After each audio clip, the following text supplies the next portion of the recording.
We're making a big boy mead today.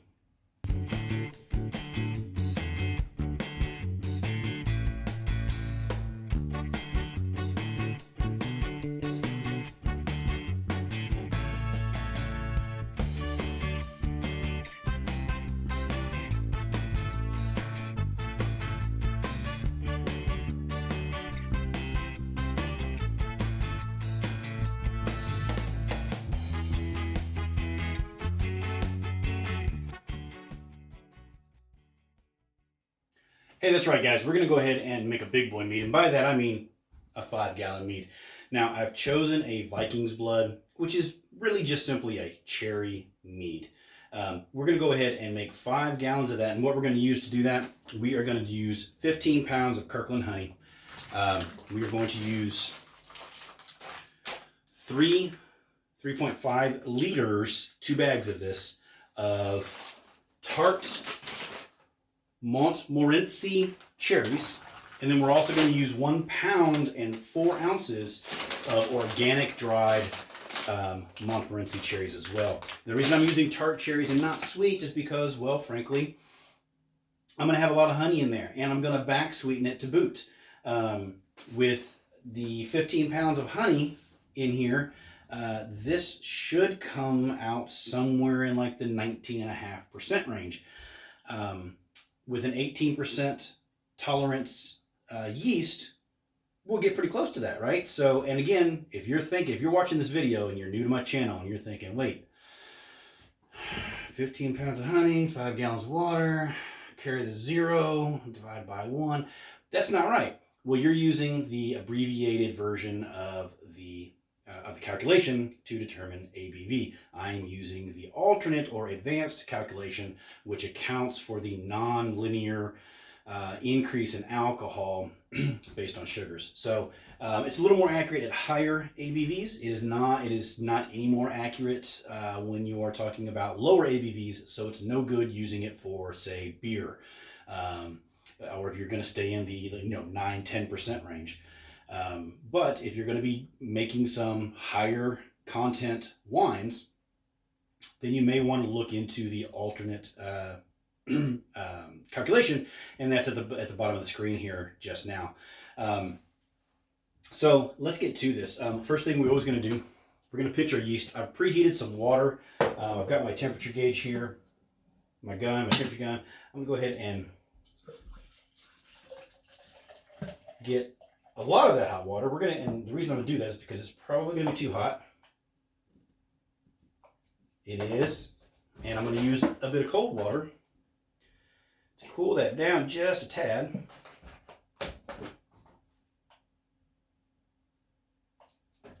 Use a little more cold water.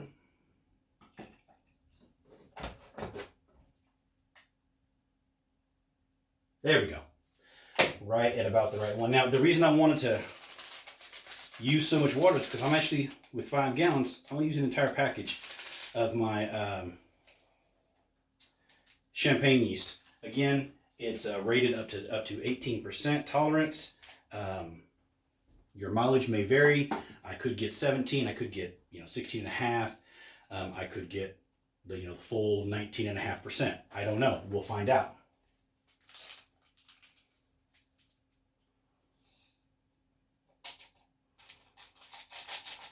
Pitch the entire package.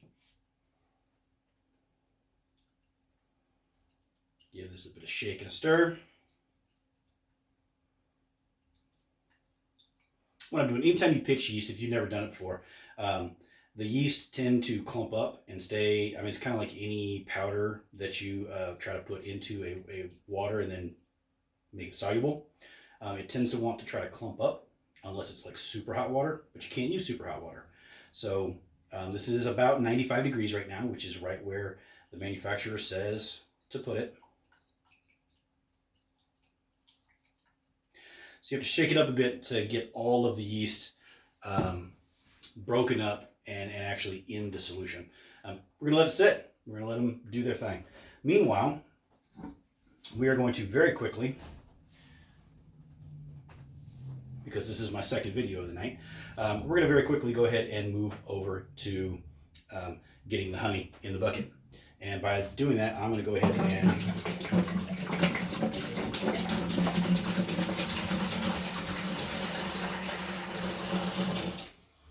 just about all the remainder of my hot water. And it's a little hot for doing that, and it's not as much water as I want. After all, I'm going to do 5 gallons here.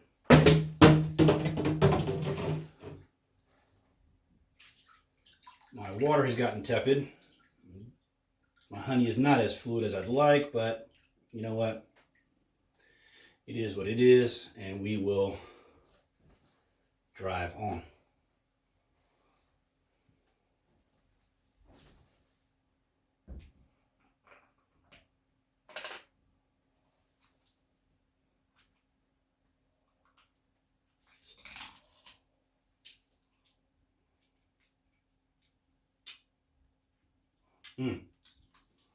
Good and sweet, nice floor up.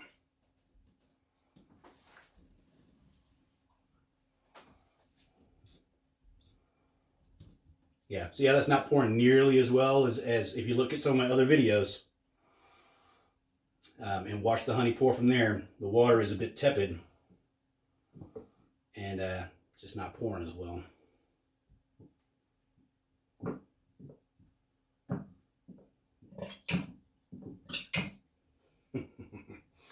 We get an entire 5 pounds in there.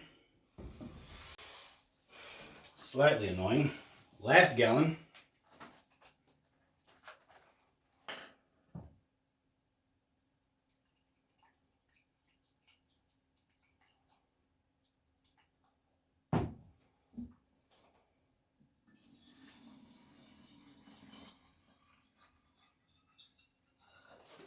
I will be pitching 10.5 grams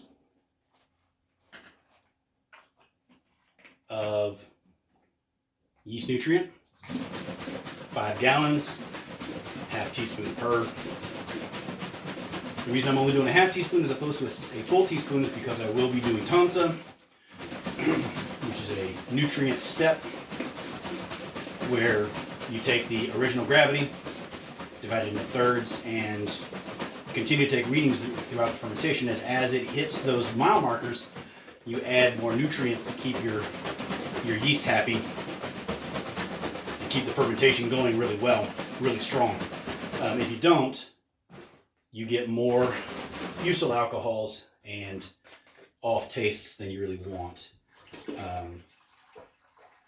So by keeping them in nutrients and keeping them happy, you'll have a better mead. So there's that. There's all of the honey. This still needs some serious stirring. I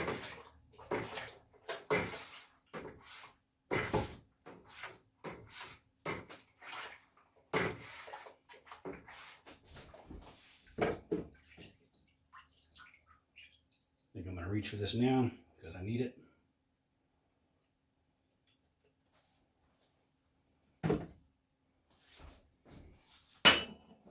All this is a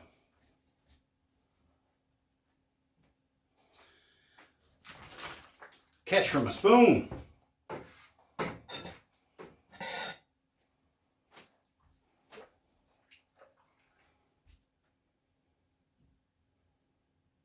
I'm going to take it, sadly, dip it in the sanitization water.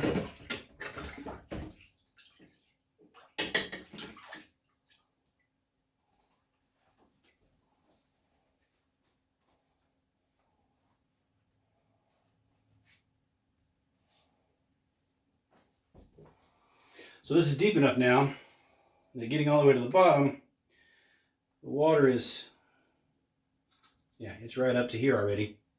I still got a gallon to go. So it's already up to here with that 15 pounds. I don't have a whole lot of handle, and when it leans to the side, I have even less. I was trying to stir like this. That's just not gonna do it. I need a full hand.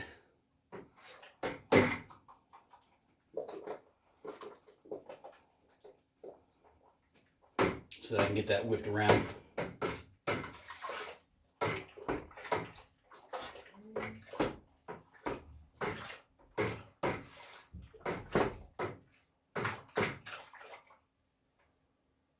Okay.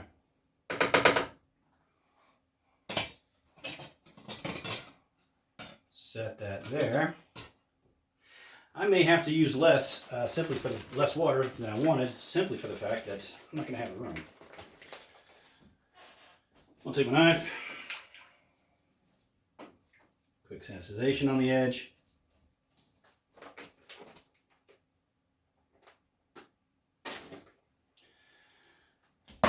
We'll get this cherry juice in here.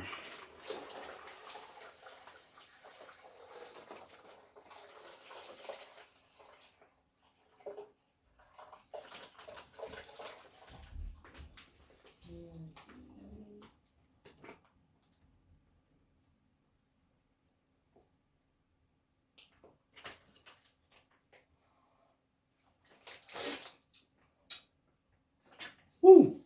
That's Tart. That is some Tart cherries.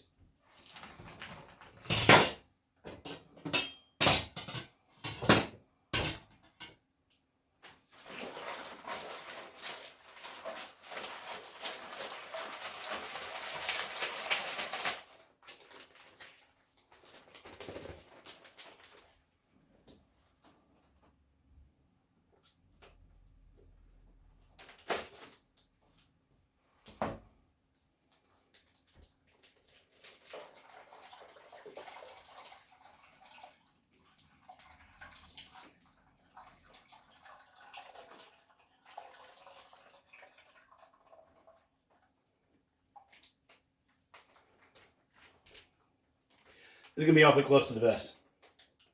I'm going to cut it down to the wire. Now, I do want to get these also in here because I do want the tannins from it.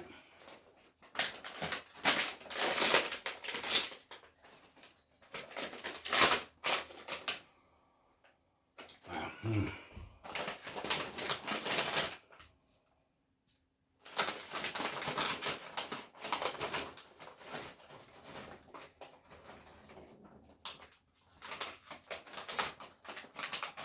So they're here, and I'm just going to give them a quick chop.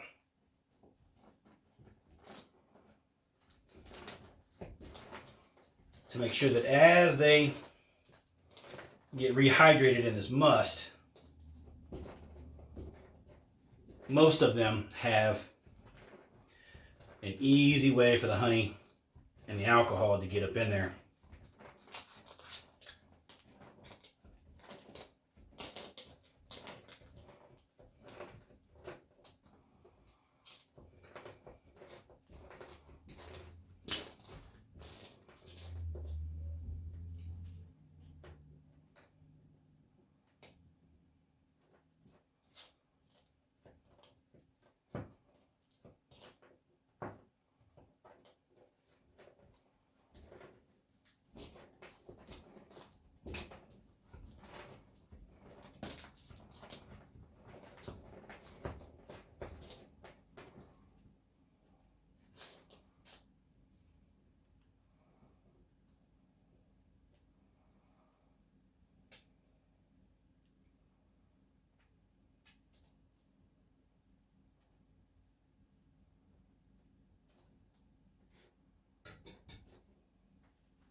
So I think that's good enough.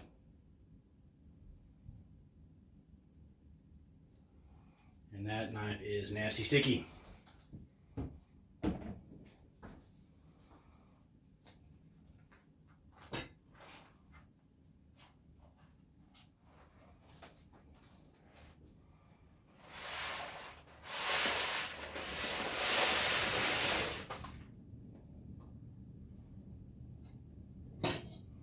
Almost got scary.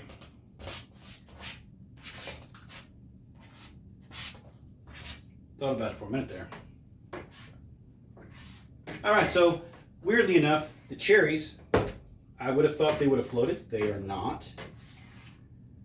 I get probably once they get hydrated a bit and they have a bit more liquid back in them, they'll probably start floating again.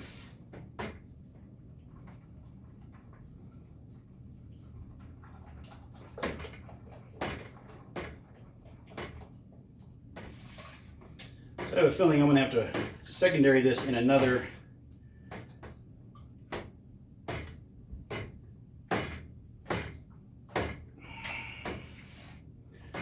large bucket fermenter like this. Oh, it smells really good. I'm going to go ahead and give these one more shake. Where's my...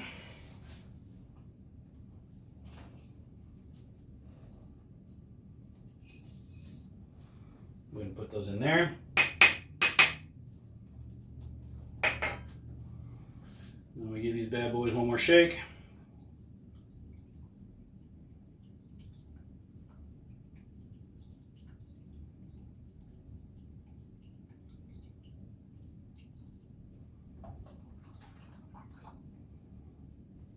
Do the pitch.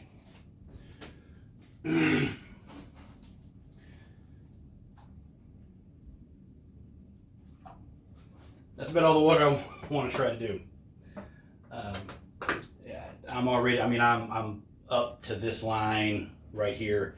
That is literally no headroom whatsoever. Makes me a little nervous, but at the same time, oh, I'm gonna have so much mead. It's gonna be so awesome.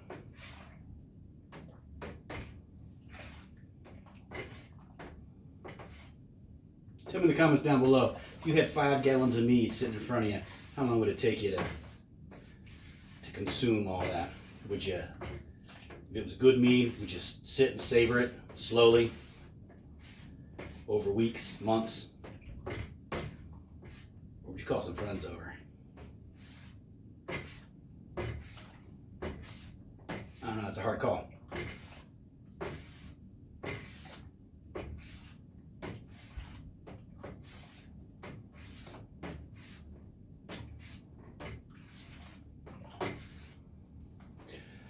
That is it. I am going to go ahead and stop playing with it. We're going to take a reading real quick, see where we're at.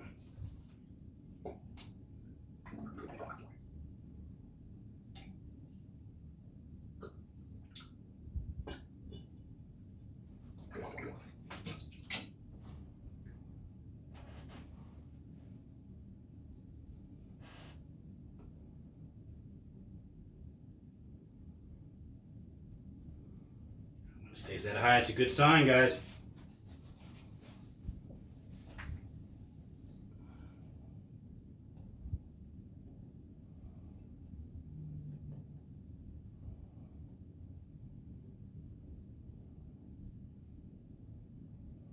Ooh, bubbles all over it.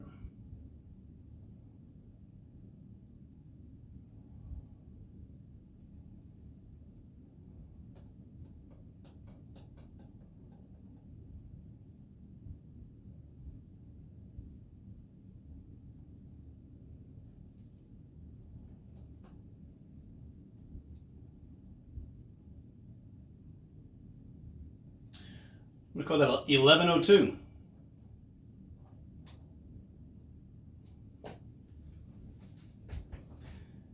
That is a fantastic start.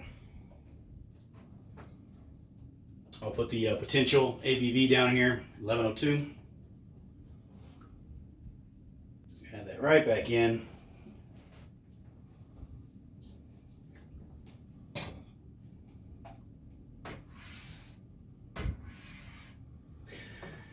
I have no idea where I'm going to sit this, guys. As you can see, I'm getting a little full. I've got the 4 up front.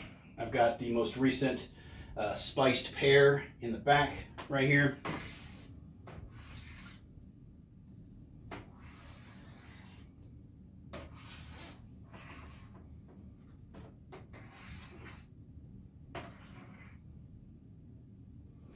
So that's 1102. I'm figuring the pound of cherries should give it probably 0.025 over time.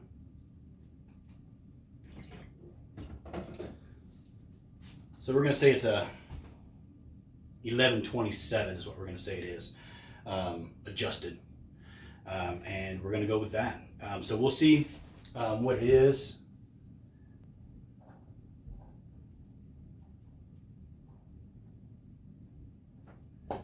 At an adjusted 1127 right here. Let's go ahead and get our airlock ready to go. And again, use an airlock, folks.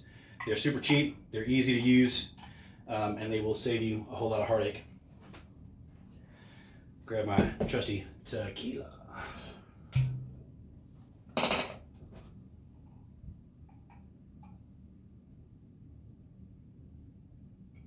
And again, it's Kirkland tequila. It's nothing special about it. It's, you know, plain Jane. Cheapest bottle they got. But 40% alcohol by volume, 80 proof. If you put water in your airlock, it'll stop gnats, ants, little roaches, or, you know, sugar ants, whatever. It'll stop bugs like that, right? It'll stop cat hair. It'll stop, you know, dog hair, dust, whatever. What water won't stop, and what it will actually assist, is any kind of pathogens. So if you, any kind of infections, will use water as a transport medium very easily. They move through water very comfortably. So you don't want to necessarily use water if you don't have to. If you have no alcohol that you wish to give up on this endeavor, use sanitization water. It is okay as long as you are making it at the proper concentrations.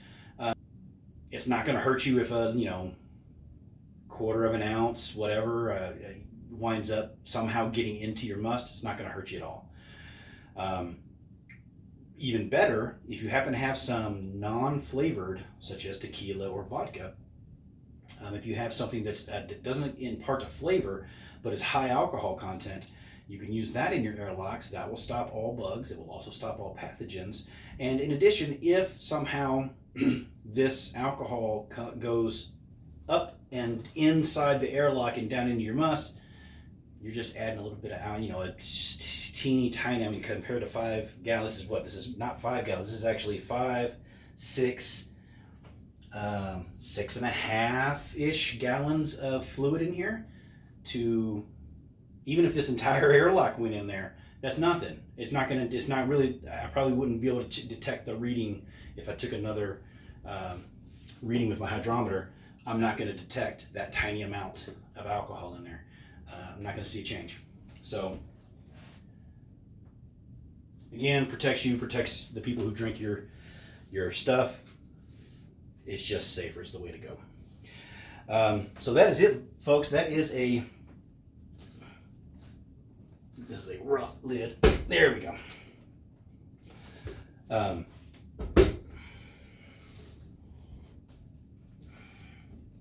It's gonna be fun come time to racking.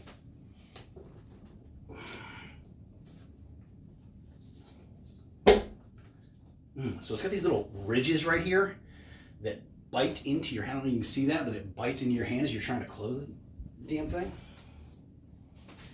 That hurts.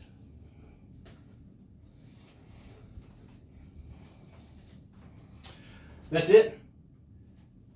I appreciate you guys hanging out with me. Please like and subscribe. Share the videos with your friends. And again, if you happen to be in my area and you want to do a taste testing with me, I am more than happy to do that. Just get a hold of me as a subscriber. We'll set up a time, we'll set up a date, and we'll put it on camera, and you can give me your raw feedback on what my meats taste like. If you happen to have some, I would love to try yours. And we can just sit down and talk about mead and shoot the breeze and talk about the Kansas City Chiefs and just have some fun. So we'll talk to you next time. Like, subscribe, and remember, guys, if you're gonna drink like a royalty. Have yourself some meat. You'll have a good day. Take care. Where am I gonna put this?